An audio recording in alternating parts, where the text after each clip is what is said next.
கடைசி ஒரு வாரமாக கமெண்ட் செக்ஷன், இன்ஸ்டாகிராம், ஃபேஸ்புக்னு நீங்கள் தொடர்ந்து கேட்குறது என்னென்னா, நவரசா ஆந்தாலஜியிலேருந்து ப்ராஜெக்ட் அக்னி இதை பற்றி எக்ஸ்பிளைன் பண்ணுங்கள் அப்படின்னு கேட்டுட்ருக்கீங்க.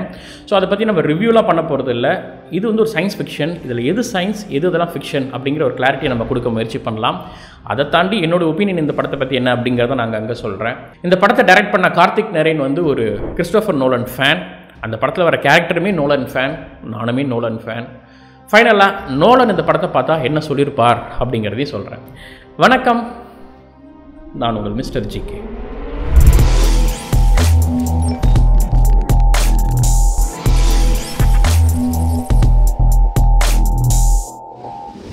இந்த படத்தோடைய கதையோ இல்லை கிளைமேக்ஸையோ நான் சொல்ல போகிறது இல்லை. பட் இருந்தாலும் நான் சுவாரஸ்யமாக இந்த படத்தை பார்க்கணும்னு நினைக்கிறவங்க இதோட தவிர்த்துக்கோங்க. படத்தை பார்த்துட்டு நீங்கள் இதை பார்க்கலாம். முதல்ல பாசிட்டிவ் திங்ஸ்லேருந்து ஆரம்பிக்கலாம். எனக்கு பிடிச்சது என்னென்னா, ஒரு சயின்ஸ் ஃபிக்ஷன் தமிழ் இண்டஸ்ட்ரிக்குள்ளே வரணும் அப்படின்னு நினைக்கிறேன். அது நிறைய வர ஆரம்பிச்சிருக்கு.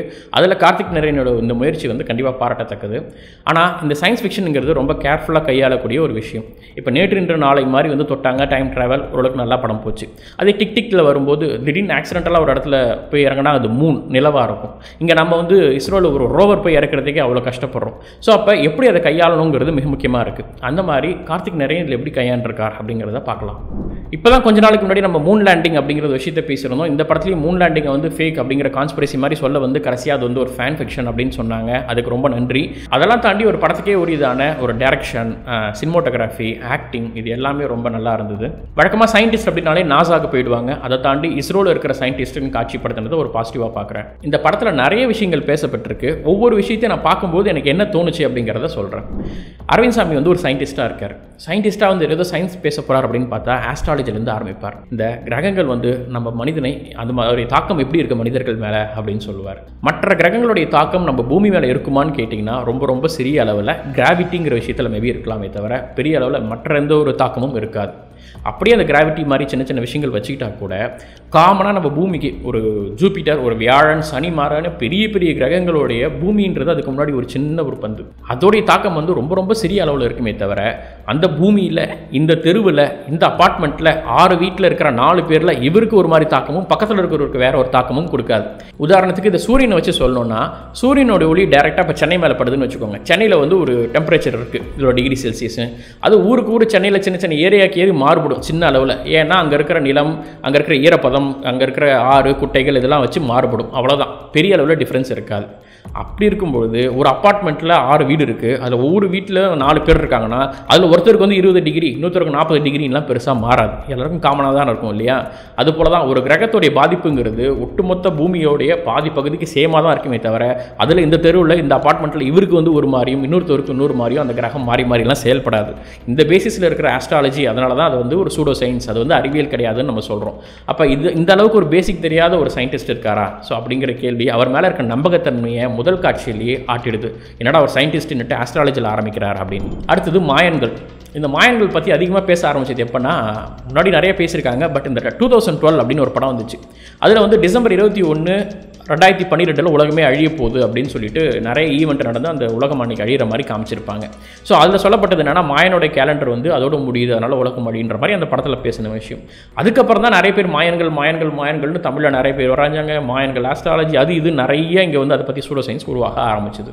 மாயன்கள் அப்படிங்கிறது ஒரு ஏஷியன் சிவிலைசேஷன். எப்படி வந்து எகிப்தியர்கள் இருந்தாங்க, இங்கே தமிழர்கள் இருந்தாங்க, சீனர்கள் இருந்தாங்களோ அந்த மாதிரி அந்த டைமில் ஆரம்பங்களில் வாழ்ந்த ஒரு ஏஷியன் சிவிலைசேஷன். அவ்வளோதான். ஒரு பழமையான நாகரிகம் இருந்திருந்தாலே அதை தொடர்ந்து நிறைய கட்டுக்கதைகள் வர ஆரம்பிக்கும். அதை பற்றி ஒவ்வொருத்தரும் ஒரு மாதிரி ஆய்வு செய்வாங்க. அதிலிருந்து நிறைய புத்தகங்கள் வரும். அது உறுதிப்படாமலே அந்த புத்தகத்தை பேஸ் பண்ணி நிறைய கதைகள் வர ஆரம்பிக்கும். இந்த மாதிரி திரைப்படங்கள் வர ஆரம்பிக்கும். அப்போ ஆதாரமே இல்லாமல் நிறைய விஷயங்கள் பரவாகும். அதுதான் கான்ஸ்பிரசியாக மாறும். ஸோ அந்த மாதிரி தான் மாயனை பேஸ் பண்ணி நிறைய கான்ஸ்பிரசிஸ் வந்து உழவுது. அந்த கான்ஸ்பிரசிஸாக இந்த படத்துலையும் அந்த சயின்டிஸ்ட் பேசுகிறாரு. அடுத்தது அனுநாக்கி. இந்த அனுநாக்கி அப்படிங்கிறதுமே ஒரு ஏஷியன் சிவிலைசேஷன் தான். இந்த சுமேரியன்ஸ்னு சொல்லுவாங்க அந்த காலத்தில். அவங்களுடைய அந்த நாகரிகத்தை தான் வந்து பண்டைய நாகரிகத்தை அனுநாக்கி அப்படின்னு சொல்லுவாங்க. இந்த பாபிலோனியன் அந்த கல்ச்சர் ஒரு குரூப் ஆஃப் பீப்புள் அனுநாக்கி அப்படின்னு சொல்லுவாங்க. கைண்ட் ஆஃப் அனுநாக்கியோட கதையெல்லாம் வந்து ஒரு மித்தாலஜி அப்படின்னு சொல்லலாம். மித்தாலஜிங்கிறது புராணங்கள். இப்போ நம்ம ஊர்லேயும் வந்து நிறையா புராணங்கள் இருக்குது, கதைகள் இருக்குது இல்லையா? அந்த மாதிரி ஒரு புராண கதை தான் அதுவே தவிர அது உண்மையாக நடந்தது கிடையாது. வரலாறுக்கும் புராணத்துக்கும் நிறைய வித்தியாசம் இருக்குது. வரலாறுங்கிறது நடந்தது, புராணங்கள்ங்கிறது கதைகள். இந்த அனுநாக்கி கான்ஸ்பிரசிலாம் உண்டாகிறதுக்கு காரணம் யாருன்னா 1968 சேரியட்ஸ் ஆஃப் த காட்ஸ் அப்படின்னு ஒரு புத்தகம், அதுலேயே கொஸ்டின் மார்க் இருக்கும், கன்ஃபார்மாக சொல்லப்படலை. ஸோ அந்த மாதிரி ஒரு புத்தகம் வந்து சுவிஸ் நாட்டை சேர்ந்த சூடோ ஆர்கியாலஜிஸ்ட் எரிச் வான் டான்கின் அப்படிங்கிறவர் தான் எழுதியிருக்காரு. அதில் அனுநாக்கி அப்படிங்கிறவங்களாம் ஏஷியன்ட் ஆஸ்ட்ரோனட்ஸ், அவங்களாம் அப்போவே விண்வெளிக்கு போயிட்டு வந்த ஆஸ்ட்ரோனட்ஸ் அப்படிங்கிற மாதிரிலாம் எழுத ஆரம்பிக்கிறார். இவர் தான் இதுக்கு விதை போட்டவர். எனவே சூடோ ஆர்கியாலஜிஸ்டா அப்படின்னு கேட்டிங்கன்னா ஆமாம், ஆர்கியாலஜிஸ்ட்லேயே வந்து சூடோ ஆர்கியாலஜிஸ்ட் பொய்யா வந்து இருக்கிற கதைகளை கட்டுக்கதையாக்கி அவங்க ஒன்று எழுதியிருப்பாங்க, அது இவர் ஒரு மாதிரி இன்டர்ட் பண்ணி இந்த மாதிரி எழுதுகிற ஆட்கள் இருப்பாங்க, இவங்களை வந்து சூடோ ஆர்கியாலஜிஸ்ட் அப்படின்னு சொல்லுவாங்க. அவருக்கு அடுத்தது பார்த்தீங்கன்னா சச்சாரியா சிட்சின் அப்படிங்கிற ஒரு ரஷ்யன் அமெரிக்கன் ஆத்தர் வந்து அனுநாக்கியை கையில் எடுக்கிறாரு. இந்த 12th பிளானட் அப்படிங்கிற ஒரு புத்தகம்லாம் எழுதுறாரு. அவர் ஒரு படி மேலே போயிட்டு இந்த அனுநாக்கியெல்லாம் advanced humanoid extraterrestrial species அப்படிங்கிற மாதிரிலாம் சொல்கிறார். வேற்று கிரகத்திலேருந்து வந்து ரொம்ப அட்வான்ஸ்டான சிவிலைஸ்டு ஏலியன்ஸ் அவங்க தான் வந்து பூமிக்கு வந்துட்டு போகிறாங்க. அவங்களுடைய பிளானட் வந்து நிப்ரு அப்படின்னு ஒரு பிளானட் இருக்குது. அந்த பிளானட்லேருந்து அவங்க வந்துட்டு இங்கே இருக்கிற மக்களை யூஸ் பண்ணி இங்கே இருக்கிற தங்கத்தெல்லாம் எடுத்துகிட்டு போகிறாங்க அப்படிங்கிற மாதிரி கதையெல்லாம் எழுதியிருப்பார். இந்த நிப்ருங்கிற கோல் இருக்குது அப்படின்ற மாதிரி ஒரு பெரிய கான்ஸ்பிரசி கதை உள்ள வச்சு, அந்த கான்ஸ்பிரசி ரொம்ப ஃபேமஸாக இருந்த டைமில் ஒரு சின்ன பொண்ணு நாசாவுக்கு லெட்டர் எழுதினாங்க, இந்த மாதிரி நிப்ருன்னு ஒரு கிரகம் இருக்கா அப்படின்ட்டு. அதுக்கு நாசாவில் வந்து சீனியர் சயின்டிஸ்ட்லாம் வந்து இல்லை, அப்படி ஒரு கிரகம் இல்லை, அதெல்லாம் கட்டுக்கதை அப்படின்றத தெளிவாக சொன்னாங்க. அப்புறம் நிறைய ஆர்கியாலஜிஸ்ட் அப்புறம் ஆத்தர் இவங்களாம் போயிட்டு அப்புறம் நிறைய ஆய்வு பண்ணி இவர் சொன்னதெல்லாம் எவ்வளோ பொய் அப்படிங்கிறத சொன்னாங்க. நிறைய விஷயங்களை மிஸ்இன்டர்பிரட் பண்ணியிருந்தார். அவங்க ஒரு வார்த்தை மீனிங் போட்டால் அதுக்கு இவர் ஒரு மீனிங் எடுத்துக்கிறார். அவங்க நேச்சுரலாக சொன்ன வார்த்தைகளை வந்து ஒரே, அதாவது அந்த காலத்துக்கு இப்போ இருக்கிற அந்த மொழி வேறுபாடு காரணமாக ஹிப்ரூவில் இருந்து நிறைய விஷயங்களை மாற்றி திரித்து இவருக்கு தேவையான மாதிரி அதை ரொம்ப மிகைப்படுத்தி எழுதியிருந்தார். நிறைய பேர் இவர் வந்து ஒரு விவாதத்துக்கெலாம் வாங்கன்னு கூப்பிட்டு லெட்டர்லாம் போட்டாங்க. இவர் எதுக்குமே அது மாதிரி போகலை, சரியான ரெஸ்பான்ஸ் கொடுக்கல. ஆனால் இவர் போட்ட ரெண்டாவது கதை என்னாச்சுன்னா, இவரை பேஸ் பண்ணி இவர் எழுதின புத்தகங்களை மையமாக வச்சு எக்கச்சக்கமான புத்தகங்கள், திரைப்படங்கள், கதைகள்னு அனுநாக்கியை பேஸ் பண்ணி அந்த கான்ஸ்பிரசி தியரியாக பெருசாக வளர ஆரம்பிச்சது. ஸோ இப்படி இந்த கான்ஸ்பிரசி தியரியெல்லாம் எப்படி கடைசியாக கன்க்ளூட் பண்ணோம் அப்படின்னா, இந்த மாயன்ஸ் இல்லாட்டி வந்து இந்த அனுநாக்கி, இந்த எகிப்து பிரமிட் இதெல்லாமே வந்து ஏலியன்ஸ் இங்கே கட்டினது அப்படின்றத ஒரு தோணியில் முடியும். அப்போ இதன் மூலமாக அந்த காலத்தில் அவ்வளோ எஃபர்ட் போட்ட மனிதர்கள் கட்டின இவ்வளோ பெரிய விஷயங்களையுமே யாரோ ஏலியன்ஸ் கட்டினாங்கன்னு சொல்கிறது மூலமாக அவ்வளோ மனித உழைப்பை வந்து கொச்சைப்படுத்துகிற மாதிரி, மனிதர்களுக்கு அறிவே இல்லாத மாதிரியும், அந்த டைமில் அவங்க முன்னோர்கள் அந்த டைமில் இருந்த டெக்னாலஜியை பயன்படுத்தி அவங்க கட்டின விஷயங்களை அவமதிக்கிறதுக்கு சமம். இந்த கான்ஸ்பிரசிலாம் வளர்ந்து என்ன மாதிரி தாக்கத்தை நம்ம தமிழ்நாட்டில் கொடுத்துருக்குன்னு பாருங்களேன். இப்போ நிறைய பேர் எப்படி ஆரம்பிச்சிருக்காங்கன்னா, தஞ்சை பெரிய கோயிலே வந்து நம்ம ராஜராஜ சோழன்லாம் கட்டலையா, ஒரு ஏலியன்ஸ் தான் வந்து கட்டியிருக்கு, ஏலியன்ஸ் தான் ஹெல்ப் பண்ணியிருக்கு அப்படின்னு சொல்கிறாங்க. இதன் மூலமாக ராஜராஜ சோழனையோ இல்லை நம்ம அந்த காலத்தில் வாழ்ந்த கட்டடக்கலை வல்லுநர்களையும் இந்த சிற்பக்கலையில் நம்ம எவ்வளோ மேலே இருந்தோம் அப்படிங்கிறதெல்லாம் தூளாக்குற மாதிரி, இதெல்லாம் ஏலியன் கட்டிச்சுன்னு சொல்லும்போது நமக்கு எவ்வளோ கோவம் வருது. ஸோ இதுதான் கான்ஸ்பிரசி பண்ணுற வேலை. பெரும் உழைப்பை வந்து ஒரு வினாடியில் வந்து அதெல்லாம் ஏலியன் கட்டிச்சு, நம்ம கிடையாதுன்னு சொல்கிறதன் மூலமாக நாம் அவங்கள அவமதிக்கிறோம். அடுத்து சிமுலேஷன் அப்படிங்கிற டாபிக் இந்த படத்தில் பேசியிருக்கிறாங்க. அது எல்லாரும் பேசுகிறது, நானும் ஒரு 2 வருஷம் முன்னாடி பேசியிருக்கேன், நிறைய யூடியூபர்ஸ் பேசியிருக்காங்க, எலான் மஸ்க் வரைக்கும் பேசியிருக்கிறாரு. ஸோ இந்த சிமுலேஷன் அப்படிங்கிற கான்செப்ட் ஒன்றும் கிடையாது. நம்ம எல்லாமே வந்து யாரோ ஒருத்தரால் டிசைன் பண்ணப்பட்ட ஒரு ஆட்கள், யாரோ நம்மளை கோடிங் பண்ணியிருக்காங்க அப்படின்னு சொல்கிறது தான். அந்த வீடியோ நீங்கள் பாருங்கள், தெளிவாக அதை பற்றி பேசியிருப்பேன். பேசிக்காக சொல்லணும்னா, ஒரு கேம் விளையாடுறீங்கன்னா அந்த கேமுக்குள்ளே நீங்கள் ஒரு ஆட்டக்காரராக விளையாடுவீங்க, ஆனால் சுற்றி நிறைய வந்து ஏற்கனவே கோடிங் செய்யப்பட்ட ஒரு ஆட்கள் இருப்பாங்களே, அவங்க கூட போய் சண்டை போடுற மாதிரியோ இல்லை அங்கே ஓடுற கார் பஸ் அதெல்லாம் தாண்டி இப்போ ஜிடிஏ மாதிரி கேமிங்லாம் இருக்கும். அதெல்லாம் ஏற்கனவே மற்றதெல்லாம் வந்து யாரும் ஆப்ரேட் பண்ணல, ஏற்கனவே கோடிங் செய்யப்பட்டது ப்ரீ ப்ரோக்ராம்டா. அந்த மாதிரி நம்ம ஒரு உலகத்தில் வாழ்கிறோம், நாம் வந்து வேறு யாராலும் இயக்கப்படுற ஒரு ப்ரோக்ராம் அப்படின்னு நம்புறது தான் சிமுலேஷன். அப்போ இந்த சிமுலேஷனுங்கிறது சயின்ஸா அப்படின்னு கேட்டிங்கன்னா, அது ஒரு ஹைப்போதேசிஸ், இப்படியும் இருக்கலான்ற ஒரு கருதுகோள், அவ்வளோதான். அது உண்மை, இதை நிரூபிச்சிட்டாங்க அப்படிங்கிற மாதிரிலாம் எதுவுமே கிடையாது. அடுத்து சப்கான்ஷியஸ் மைண்டை வந்து இந்த சிமுலேஷனுக்காக யூஸ் பண்ணியிருப்பாங்க. நீங்கள் அந்த சப்கான்ஷியஸ் மைண்டை ஆக்சஸ் பண்ணுறது மூலமாக உங்களுடைய என்டையர் ப்ரோக்ராம் பண்ண எல்லா டேட்டாவும் வந்து ஒரு சின்ன கிளிச் மூலமாக நீங்கள் வந்து எல்லாத்தையும் ஆக்சஸ் பண்ண முடியுங்கிற மாதிரிலாம் காமிச்சிருப்பாங்க. விச் இஸ் குவைட் இன்ட்ரெஸ்டிங், ரசிக்கும்படியாக இருந்தது அந்த கான்செப்ட். அதன் மூலமாக நீங்கள் ஒரு ட்ரிஃப்ட் பண்ணலாம். ட்ரிஃப்ட்டுங்கிறது அந்த மாதிரி சப்கான்ஷியஸ்குள்ளே சிமுலேஷனுக்குள்ளே நீங்கள் போகிற ஒரு பயணம், அந்த பயணத்தை தான் ட்ரிஃப்ட்டுன்னு சொல்கிறாங்க. ஸோ அதன் மூலமாக போயிட்டு உங்களுடைய ப்ரெசென்ட், பாஸ்ட் அண்ட் ஃபியூச்சர் மூணுத்தையுமே ஆக்சஸ் பண்ண முடியும் அப்படிங்கிறாங்க. இதுவுமே ஆல்ரெடி சயின்ஸில் சொல்லப்படுற ஒரு கான்செப்ட் தான். லோஃப் ஆஃப் பிரெட் தியரி அப்படின்னு சொல்லுவாங்க. Time is a loaf of bread theory அப்படிங்கிறது என்ன சொல்லுவதுன்னா, டைமை வந்து நம்ம ஒரு நேராக வச்சுக்கிட்டு ப்ரெசென்ட், பாஸ்ட், ஃபியூச்சர்னு அடுக்கி வச்சோம்னா நம்ம அந்த ஆர்டரில் தான் போகணும்னு அவசியம் கிடையாது. அடுத்தடுத்த ஸ்லைட் மாறி குறுக்கு வெட்டாக போகும்பொழுது நம்ம ப்ரெசென்ட்லேருந்து ஃபியூச்சர் இருக்கும், ஃபியூச்சர்லேருந்து பாஸ்ட் இருக்கும், இப்படி மாறி மாறி போக முடியும்னு சொல்லக்கூடிய ஒரு தேரி. அதை போட்டு ரொம்ப குழப்பிக்க வேண்டாம். பட் அப்படி ஒரு தேரி இருக்கிறது உண்மைதான். நாம் வந்து ஒரு டைரக்ஷனில் போகிறோம். டைமுங்கிறது ஒரு டைரக்ஷன், அதாவது ப்ரெசென்ட்லேருந்து ஃபியூச்சர் நோக்கி போயிட்டு இருக்கு, பின்னாடி பாஸ்ட் இருக்குது. ஆனால் இந்த டைரக்ஷன் மாறினா என்ன ஆகும்? இதே சுற்றி இந்த டைரக்ஷன் நம்மளால் ஆக்சஸ் பண்ண முடியலங்கிற பாயிண்ட் ஆஃப் வியூவில் நம்ம ப்ரெசென்ட்டும் பாஸ்ட் ஃபியூச்சர் இது எல்லாமே ஒரே இடத்துல தான் இருக்குது, நம்மளால் இது எல்லா பக்கமும் ஆக்சஸ் பண்ண அப்படி இருக்கும்னு ஒரு ஹைப்போதேசிஸ் இருக்குது.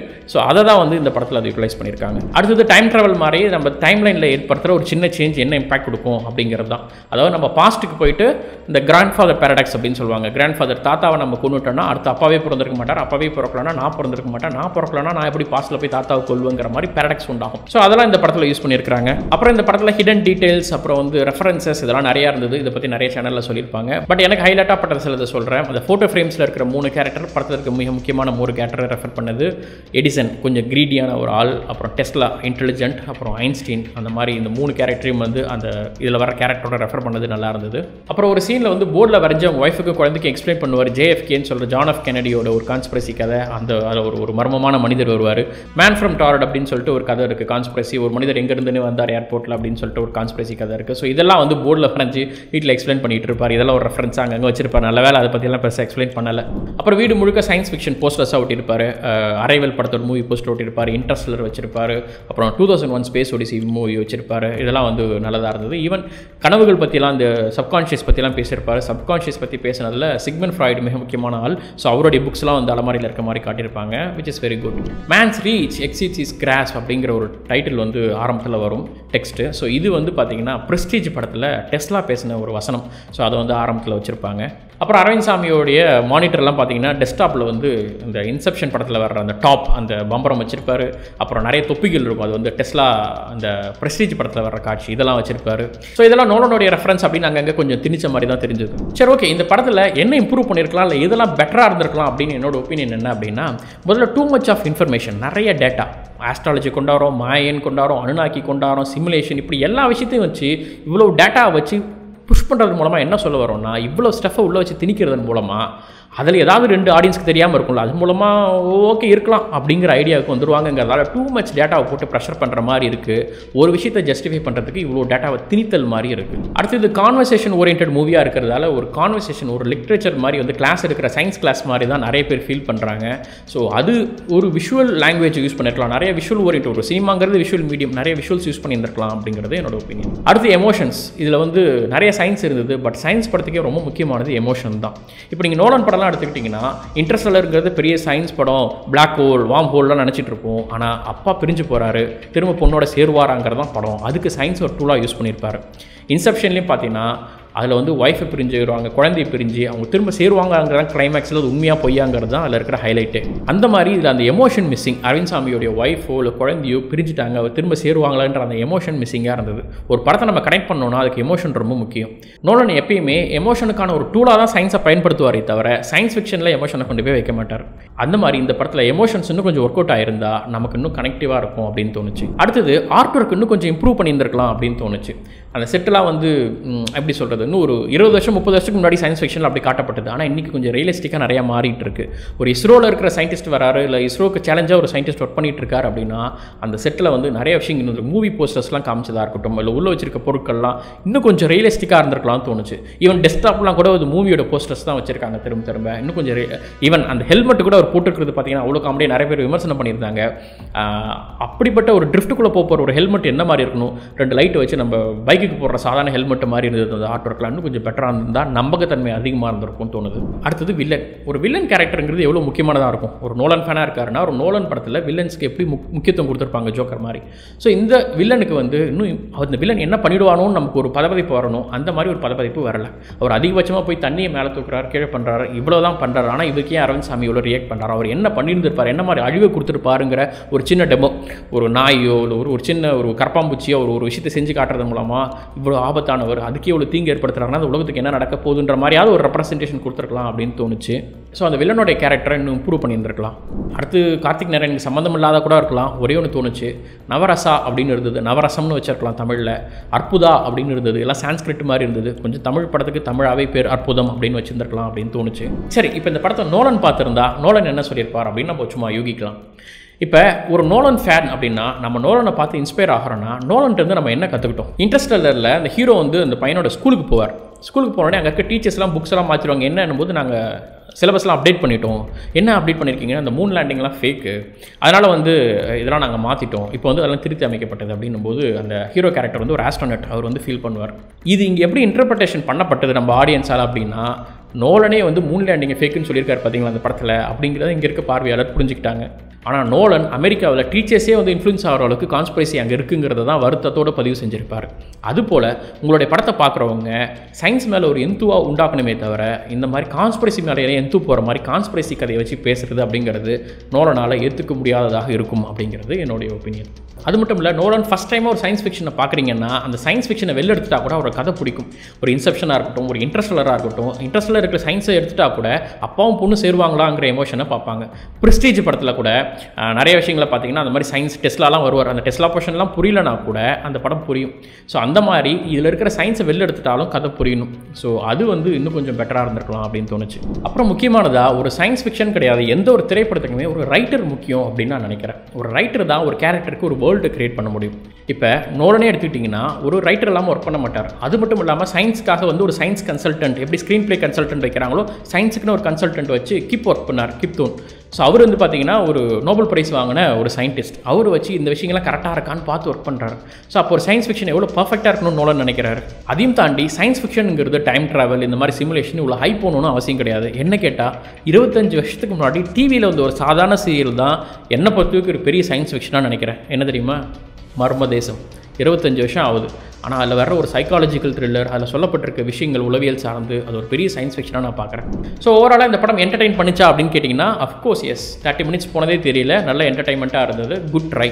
ஸோ ஓவராலாக இந்த படத்தை பற்றி என்னோட ஒப்பீனியன், எனக்கு தெரிஞ்ச நாலேஜை நான் ஷேர் பண்ணேன். Of course sharing knowledge is not a crime. இன்னும் நிறைய சுவாரஸ்யமான விஷயங்கள் தெரிஞ்சுக்க வேண்டியது இருக்குது. தொடர்ந்து இணைந்திருங்கள் மிஸ்டர் ஜிகேவுடன். நன்றி.